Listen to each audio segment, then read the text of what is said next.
But then I did have a moment where I saw the racism come full circle.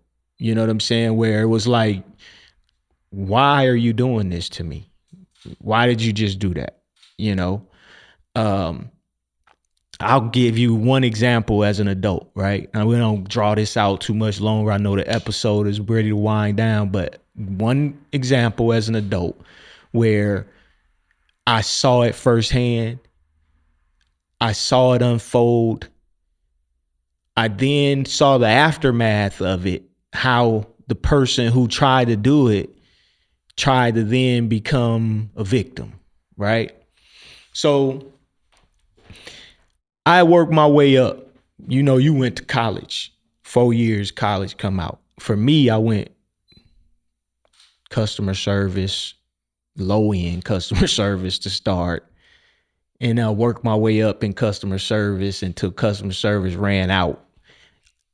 I switched over to the mortgage industry. And once I got to the mortgage industry, that's really where I found pay dirt. In my early 20s, mid 20s, I make $30 an hour. This is in the 90s. No, I'm sorry, not the 90s. The early 2000s, right? 2003, right? 3, 4, right? And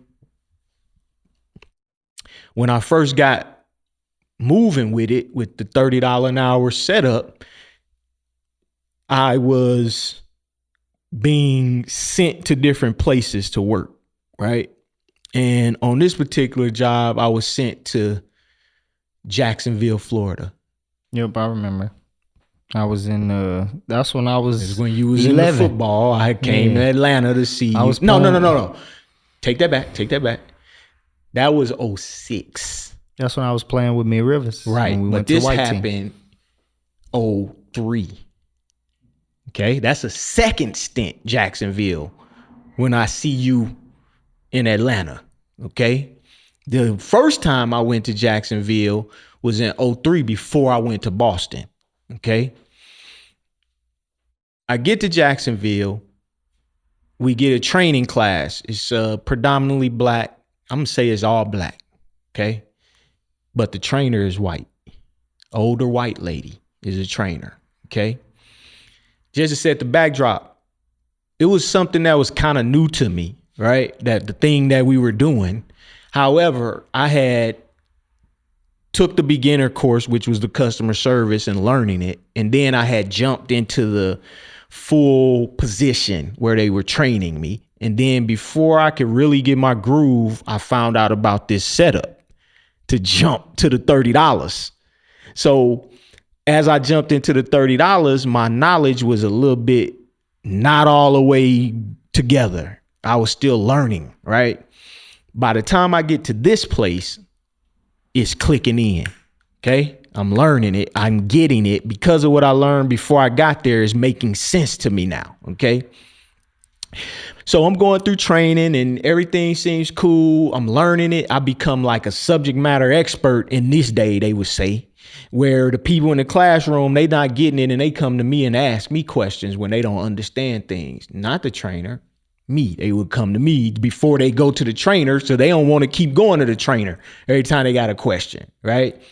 So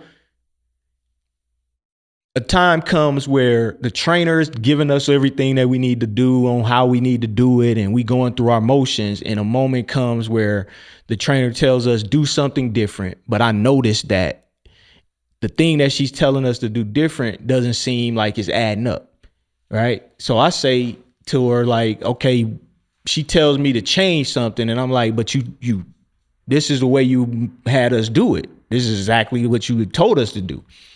And she was like, change it. Okay. I was like, I think it would be wiser if you would ask about it, make sure that we're doing this right, so that if we change it and then it's not right, and then it comes back on us, right?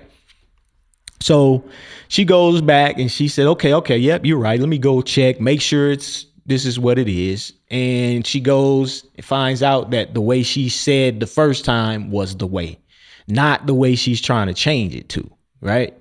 But when she comes back, she has to say this to the whole class because she's been trying to tell the class, change it up, right? From that moment, I had a target on me. Shouldn't have said nothing. I shouldn't have said nothing to her. You understand? She looked at me as a threat from that time. I don't know why. I was young. You questioned her. You young black man. You Young can question black what guy. she's saying in front of everybody. Questioned her in front of the class.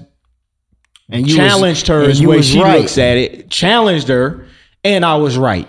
Right? So from that moment, I began to see that she was not being the same anymore. Right? My files that were coming back perfect. They were getting checked and coming back perfect. Now, all of a sudden, my files are coming back and they're being marked with errors on them.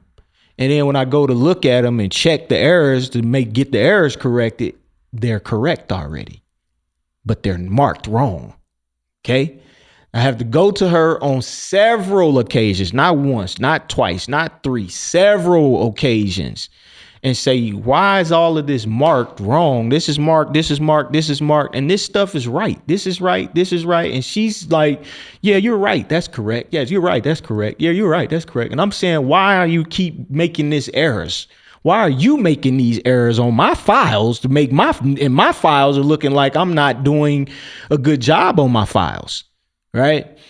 So we get through a week and we go home, and the consulting company that I'm working for calls me on my corporate phone at my apartment and leaves a message and tells me, you need to go home.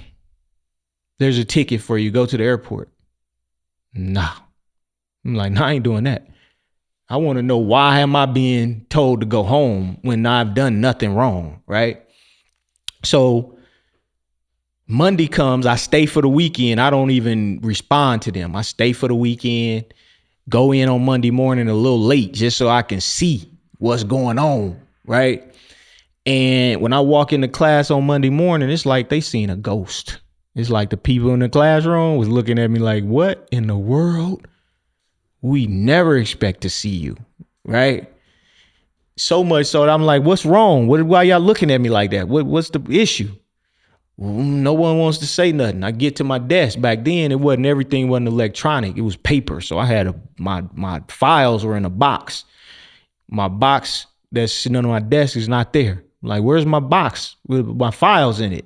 You know, nobody wants to say anything. And somebody finally says, I think you're not supposed to be here. Why? Where's the trainer at? She's in the lunchroom. Okay, well, let me go find the trainer and see what's going on. I don't understand this. So I would go to the to the lunchroom, and lo and behold, the white lady's sitting there, and they've brought in a white girl. Monday morning. Friday, you let me go. No white people in the class. Monday, when I come back, you done brought in a white girl. And she ain't in the classroom getting debriefed. She is having a private Lunch. powwow with the trainer, sitting there like they just going to work, having a good old time in the lunchroom while the class is in the classroom, unsupervised. Ain't nobody in here. They ain't been told, do this, do that, nothing. They just in there while you in the lunchroom getting a good understanding with your new counterpart that's your color, that you can relate to, that you can have an ally while you in the classroom, right? I walk in the lunchroom and she looked like she saw a ghost. She was like, oh my. I walk over to her like, hey, what's happening? They tell the classroom said they don't think I should be here or something. You didn't get the message? You didn't get anything? Nah, I didn't get nothing. What's going on? You're not supposed to be here. It's like, well, let's get management on. Let's get management in here and see what's really happening. What's going on in here? Management comes down, and management tells me that the trainer told management that I was not grasping the content, that I wasn't getting the content. So in that moment, everything that I was watching and it was happening, but I was like, why? It all came full circle for me in that moment. Like, you Mother. big mother. You understand? You just totally put a play on me. You just totally ran a play on me on purpose to get me out of here. Marked me up. No one's watching. It's all your words. It's all on you. So you could take a file and say, see all the red on the file? And see all the red on this file? See all the red on this file? And ain't nobody questioning you. Ain't nobody saying it was actually right. Where the red markings, where all these markings were, they were actually correct. Right? And for me, I stood there and looked the lady in her eyes and I could see that she was racist and that she would be the type of woman that if anything happened, she would provoke, but then she would scream bloody murder, you know? And for it to be a $30 an hour job today, not way back then, even today, $30 an hour on what? Because why? Why are you not there? Why couldn't you have that job? You understand what I'm saying? Mm-hmm. That's what I say.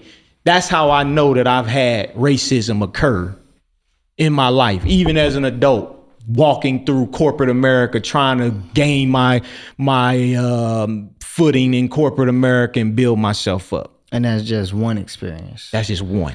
So, y'all done heard it all, being able to go from elementary school to hearing different experiences all the way through adult life. I'm just in my adult life, Yeah, I mean, this is happening to me when I'm where you at in your life right now, basically. Yeah, I'm finally in my adult life, finally working for a stint in the corporate America. For a stint, just so that's known.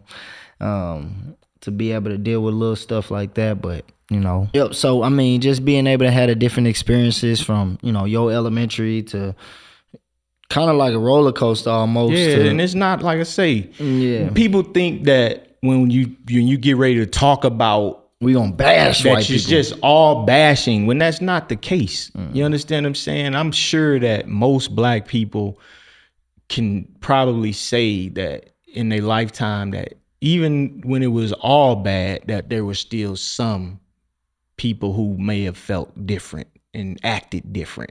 Yeah, you know what I'm saying? But some people scared to get in front of this mic. Some people scared to get in front of this camera. Tell the different experiences because they think it's supposed to be, we all black, we all, and it ain't even, to me, it's not that, Yeah.